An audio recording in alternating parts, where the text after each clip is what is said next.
Sir ఏంటి sir ప్రస్తుతం చంద్రబాబు గారు అధికారంలోకి వచ్చి ఒక సంవత్సర కాలంలోకి వచ్చాడు, బాగానే ఉంది. అంత ముందర పొలం తీసుకున్నాడు, ఆ పొలానికి ఇంతవరకు ప్లాట్లు లేవు.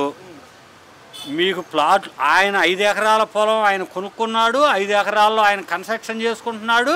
రాజధానిలో ఆయనకి మళ్ళీ కరకట్టమటి ఇల్లు ఉంది, బెంగళూరులో ఇల్లు ఉంది, కుప్పంలో ఇల్లు ఉంది. మాకున్న 4 సెంట్లలోనూ హైదరాబాద్లో కూడా ఉంది. మాకు ఇచ్చిన ప్లాటు, మేము పొలం ఇచ్చాం, మాకు ప్లాట్ ఇచ్చావు.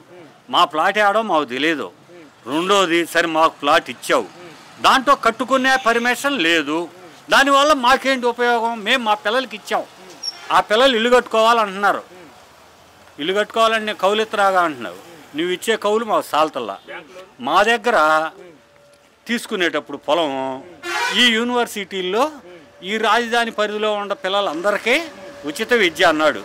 విద్య లేదు, వైద్యమో లేదు. ఉండకళ్ళు పోయి మెలకుండా కూర్చున్నాం. ఇంకేం చేయమంటాం మమ్మల్ని? ఇది కాక ఇదేమో ఏం అభిరినే నత్తనడకాయలు. ఆయన వచ్చాడు, కంప పెంచాడు. ఇక కంప అంతా అభిరినే ఉందనుకో. ఇప్పుడు కూడా పందులు తిరుగుతున్నాయి. ఈయన వచ్చాడు, ఈయన ఏదో బగలెత్తాడు అనుకున్నాం. ఈయన మళ్ళీనేమో 1,00,000 ఎకరాలు కావాలని అడు పడిపోయాడు. మరి 1,00,000 అయిందిగా. ఇప్పుడు 44 ఇప్పుడు 46. అది సరిపోక మళ్ళీ ఇంకో కోట ఉంది, అది పెండింగ్ అటు పెట్టించాడు. ఇప్పుడే అంటే దూకుతారని జనం అని. మరి దానివల్ల ఏమన్నా మాకు ఉపయోగం ఉందా? మొన్నటిదా 45,000 అమ్మింది గజం, 25,000కి వచ్చింది. దానివల్ల ఉపయోగం ఉందా మాకు? ఈయన వల్ల కూడా. కాకపోతే ఆయనేమో రఫ్ అంటున్నాడు, ఈయన కత్తి ఏదో నుంచోబెట్టి కూడి తింటాం అంతవరకు. ఈయనకి ఆయన తేడా లేదు. ఆయనేమో కట్టేసి కొట్టాడు, ఈయనేమో వదిలిపెట్టి కొట్టాడు. వీళ్ళిద్దరి వల్ల ఉపయోగం లేదు. ఈ రాష్ట్రంలో ఉండకూడదు, పక్క రాష్ట్రాల్లో పోయి మన పనులు మనం చేసుకోవటం. అది నీకు చెప్పేది. పో. అలా కాదండి, ఇప్పుడు ఈయన రాజధాని ఇన్ని వేల ఎకరాలు తీసుకుంటున్నారు.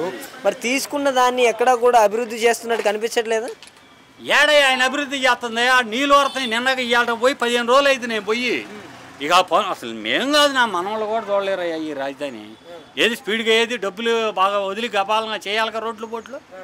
పూలింగ్ పొలం ఇయ్యి అంటున్నాడు. ఇస్తాము. నేను ఇలాక ఇవ్వాలే ఇస్తాను అంటున్నా. ప్లాట్ ఇయ్యి, నాకు ఇచ్చిన దానికి పర్మిషన్ కూడా ఇచ్చాయి. దాంట్లో నేను బోర్ వేసుకుంటాను, తిప్పలు పడతాను. లేకపోతే ఇప్పుడు 4 ఎకరాలు ఉంది, 4 ఎకరాలు పూలింగ్కి ఇచ్చాను. ఒక ప్లాటు కట్టుకుంటా, ఓ ప్లాట్ అమ్ముకుంటాం, డబ్బులు వస్తాయి. అట కూడా ఇట్లేదుగా. ఓట్లు వేసావులే. పోయినసారి ఎవరు రామకృష్ణారెడ్డి గారికి వేసాం, మావాడికి జగనం, అందుకని వేసాం. వాడు మొడ్డగుడు నాశనం చేశాడు మమ్మల్ని. కాదండి, ఎక్కడ చూసినా కూడా రాష్ట్ర వ్యాప్తంగా కూడా రాజధాని పనులు పరుగులెత్తుతున్నాయన్న మాటే వస్తుంది. మీరు మిమ్మల్ని పంపించాడు చూడు. ఏది చంద్రబాబు నాయుడే మిమ్మల్ని అందరినీ ఒక్కొక్కరికి నీకు నెలకే 30,000 ఇస్తాడు జీతం. ఆయనకు 30,000 ఇస్తాడు, 60,000 ఇస్తాడు. ఈ 60,000కి ఏంటంటే మీరు మా దగ్గరకు వచ్చి బ్రహ్మాండం చేస్తాడండి అని డప్పు కొడతాం అన్నమాట. ఈ టీవీలో నీళ్ళు తప్పితే వాస్తవంగా నిజంగా ఎక్కడ జరుగుతుంది? చూద్దాం. సంవత్సర పాలన అన్నావు, సంవత్సర పాలనలో ఏడరా? ఇప్పుడు సరే మా ప్లాట్లకి ఏమైనా బ్యాంకులో లోన్ ఇప్పిస్తావా? ఇవో